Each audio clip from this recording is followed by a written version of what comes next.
ಇವತ್ತಿನ ದಿನ ನಾನೊಂದು ರುಚಿಯಾದಂತಹ ಟೊಮೆಟೊ ದೋಸೆಯನ್ನು ಮಾಡ್ತಾ ಇದ್ದೇನೆ. ಈ ದೋಸೆ ತುಂಬ ಕ್ರಿಸ್ಪಿಯಾಗಿ ತುಂಬ ಟೇಸ್ಟಿಯಾಗಿ ಇರ್ತದೆ. ಮಸಾಲೆ ದೋಸೆ ಥರನೇ ಕ್ರಿಸ್ಪಿಯಾಗಿ ಬರ್ತದೆ. ತುಂಬ ರುಚಿಯಾಗಿರ್ತದೆ ಬೆಳಗಿನ ತಿಂಡಿಗೆ. ಹಲೋ ಫ್ರೆಂಡ್ಸ್, ಅಡುಗೆ ಪ್ಯಾಷನ್ಗೆ ಎಲ್ಲರಿಗೂ ಸ್ವಾಗತ. ಈ ದೋಸೆಯನ್ನು ಹೇಗೆ ಮಾಡೋದು ಅಂತ ನೋಡ್ಕೊಳ್ಳುವ. ಮೊದಲಿಗೆ ಇಲ್ಲಿ ಒಂದು ಬೌಲು ಟೊಮೆಟೊ ತಗೊಂಡಿದ್ದೇನೆ. ಇಲ್ಲಿ 3 ಟೊಮೆಟೊವನ್ನು ತಗೊಂಡಿದ್ದೇನೆ ನಾನು. ಇದನ್ನು ಸಣ್ಣಕ್ಕೆ ಕಟ್ ಮಾಡಿಕೊಂಡು ಮಿಕ್ಸಿಗೆ ಹಾಕೊಳ್ಳೋದು. ಹಾಗೆ ಇದರ ಜೊತೆಗೆ ಒಂದು ಸಣ್ಣ ತುಂಡು ಶುಂಠಿ, ಜೊತೆಗೆ ಒಂದೂವರೆ ಚಮಚದಷ್ಟು ಚಿಲ್ಲಿ ಪೌಡರ್ ಅಥವಾ ಮೆಣಸಿನ ಹುಡಿ, ಇಷ್ಟನ್ನು ಹಾಕಿ ಇದನ್ನು ನುಣ್ಣಗೆ ಗ್ರೈಂಡ್ ಮಾಡ್ಕೊಳ್ಳೋದು. ಟೊಮೆಟೊವನ್ನು ನೀರು ಹಾಕೊಳ್ಳಿಕ್ಕಿಲ್ಲ, ಹಾಗೇ ಗ್ರೈಂಡ್ ಮಾಡೋದು. ನೋಡಿ ಎಷ್ಟು ಚೆನ್ನಾಗಿ ಬಂದಿದೆ ಪೇಸ್ಟ್. ಇದನ್ನು ಈಗ ನಾವು ಯಾವುದರಲ್ಲಿ ಮಾಡ್ಕೊಳ್ತೇವೆ ಆ ಪಾತ್ರೆಗೆ ಶಿಫ್ಟ್ ಮಾಡಿಕೊಳ್ಳುವ.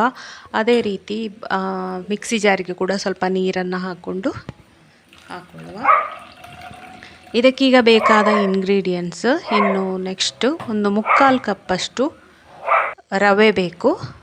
ಸೂಜಿ ರವೆ ತಗೊಂಡಿದ್ದೇನೆ ನಾನಿಲ್ಲಿ, ಚಿರೋಟಿ ರವೆ ಅಂತ ಹೇಳ್ತೇವಲ್ಲ ಅದು 3/4 ಕಪ್ಪಷ್ಟು ಹಾಕ್ಕೊಂಡಿದ್ದೇನೆ.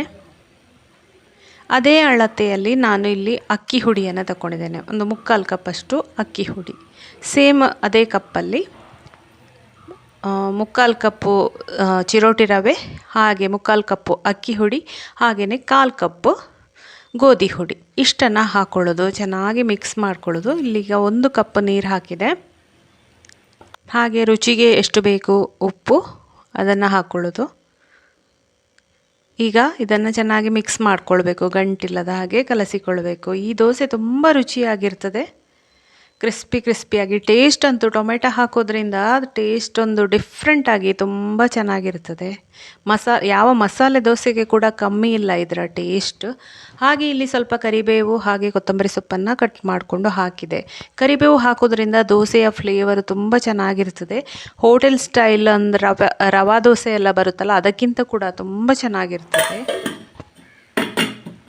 ಇದನ್ನು ಒಂದು 10 ನಿಮಿಷ, ಒಂದು 10ರಿಂದ 15 ನಿಮಿಷ ನಾವೊಂದು ಚಟ್ನಿ ಮಾಡಿಕೊಳ್ಳುವಷ್ಟು ಹೊತ್ತು ನಾವು ಇದನ್ನು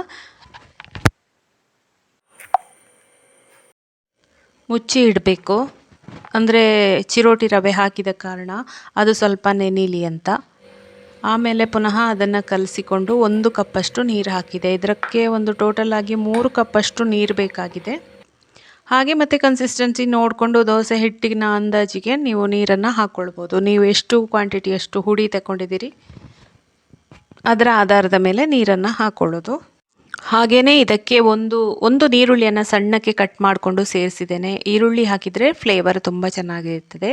ಈಗ ಮತ್ತೊಂದು ಕಪ್ಪು ನೀರನ್ನು ಸೇರಿಸ್ಕೊಂಡೆ. 3 ಕಪ್ ನೀರಲ್ಲಿ ಹಿಟ್ಟು ರೆಡಿ ಆಯಿತು. ಈಗ ಕಾವಲಿ ಬಿಸಿಯಾಗಿದೆ, ದೋಸೆ ಹೊಯ್ದುಕೊಳ್ಳುವ. ಇದನ್ನು ರವಾ ದೋಸೆ, ನೀರು ದೋಸೆ ಎಲ್ಲ ಹೊಯ್ತೇವಲ್ಲ ಅದೇ ರೀತಿ ಹೊಯ್ಯೋದು. ತುಂಬ ನೀರು ಮಾಡ್ಕೊಂಡಿರ್ತೇವಲ್ಲ ಹಿಟ್ಟನ್ನು, ಹಾಗಾಗಿ ಅದು ಬೇಯಲಿಕ್ಕೆ ಸ್ವಲ್ಪ ಟೈಮ್ ತಗೊಳ್ತದೆ. ರವಾ ದೋಸೆ ಆಗಲಿ ನೀರು ದೋಸೆ ಆಗಲಿ ಅದನ್ನು ಹಾಕಿದ ಕೂಡಲೇ ನಾವು ತೆಗಿಬಾರ್ದು, ಯಾಕೆಂದರೆ ಅದು ಏಳೋದಿಲ್ಲ. ಚೆನ್ನಾಗಿ ಫ್ರೈ ಮಾಡಿಕೊಂಡು ಬೇಯಿಸ್ಕೊಳ್ಬೇಕು. ಒಂದು 5 ನಿಮಿಷ ಬೇಕಾಗ್ತದೆ ಈ ದೋಸೆ ಬೇಯಲಿಕ್ಕೆ.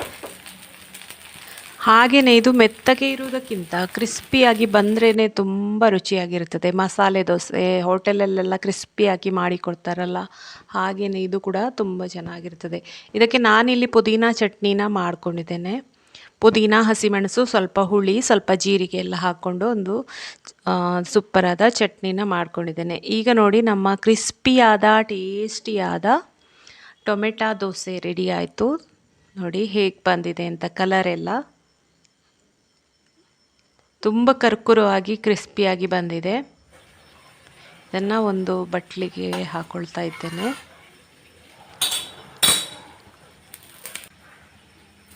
ಹಾಗೆಯೇ ಇನ್ನೊಂದು ದೋಸೆಯನ್ನು ಹಾಕ್ಕೊಳ್ತಾ ಇದ್ದೇನೆ.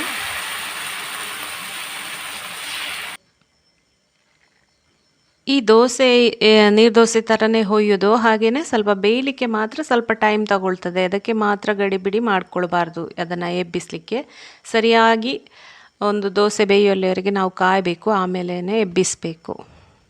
ನೋಡಿ ಈಗ ಮತ್ತೊಂದು ದೋಸೆ ಕೂಡ ರೆಡಿ ಆಯಿತು. ಈಗ ಸೂಪರಾದ ಟೊಮೆಟೊ ದೋಸೆ ರೆಡಿ ಆಯಿತು. ಫ್ರೆಂಡ್ಸ್, ನಿಮಗೆ ಈ ವಿಡಿಯೋ ಇಷ್ಟ ಆದರೆ ಖಂಡಿತ ಲೈಕ್ ಮಾಡಿ, ಹಾಗೆಯೇ ಶೇರ್ ಮಾಡಿ. ಈ ಚಾನಲನ್ನು ನೀವು ಫಸ್ಟ್ ಟೈಮ್ ನೋಡೋದು ಅಂತಾದರೆ ಖಂಡಿತ ಸಬ್ಸ್ಕ್ರೈಬ್ ಮಾಡೋದನ್ನು ಮರಿಬೇಡಿ. ನಾನು ಹೀಗೇ ರುಚಿ ರುಚಿಯಾದ ರೆಸಿಪಿಯೊಂದಿಗೆ ನಿಮ್ಮ ಜೊತೆ ಮತ್ತೆ ಬರ್ತೇನೆ. ಅಲ್ಲಿವರೆಗೆ ನಮಸ್ಕಾರ. Take care. Thank you so much.